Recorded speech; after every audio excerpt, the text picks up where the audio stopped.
Hello guys, welcome to my channel Aadhi's real life. അപ്പോൾ നമ്മളിന്ന് ചെയ്യാൻ പോകുന്നത് നമുക്ക് എങ്ങനെ എളുപ്പത്തിൽ ഒരു സൈക്കിള് ചവിട്ടാൻ പഠിക്കാവുന്നതാണ്. ഞാൻ ഇവിടെ അത്യാവശ്യം വലിയൊരു സൈക്കിൾ എടുത്തിട്ടുണ്ട്. ഫസ്റ്റ് ചെയ്യുന്നത് നമ്മളതിനെ മഡ്ഗാർഡെല്ലാം ശരിയായി നോക്കുക. പിന്നെ നമുക്ക് എത്ര സൈക്കിൾ വേണം കേട്ടോ. ഇതിന്റെ ഇത് പിടിച്ച് ജസ്റ്റ് ഇങ്ങനെ ചവിട്ടുക. പിന്നെ ഫസ്റ്റ് പാരൻസ് ഒക്കെ തെറ്റുണ്ട്. ഇതിവിടെ റെഡി ആയിട്ട് കഴിക്കാം. റെഡി ആയി കഴിഞ്ഞാൽ നേരെ തിരിക്കുക, ഇങ്ങനെ തിരിക്കുക, പിന്നെ കുറച്ച് മെല്ലെ വെക്കുക.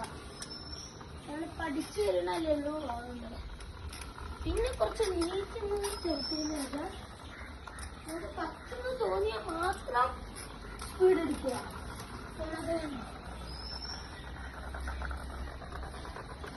പറ്റുന്ന തോന്നിയാൽ മാത്രമേ കാണിക്കാൻ പാടുള്ളൂ. പിന്നെ ഇറങ്ങുന്ന സമയമാകുമ്പോ എന്ത് ചെയ്യുക, ബ്രേക്ക്, ബാക്ക് ബ്രേക്ക് പിടിക്കുക. അപ്പൊ ഇങ്ങനൊരു 1 വീക്ക് നിങ്ങൾ ചെയ്യുകയാണെങ്കിൽ നിങ്ങൾക്ക് സൈക്കിൾ ഓടിക്കാൻ പഠിക്കാവുന്നതാണ്. അപ്പൊ ശരി, ബൈ.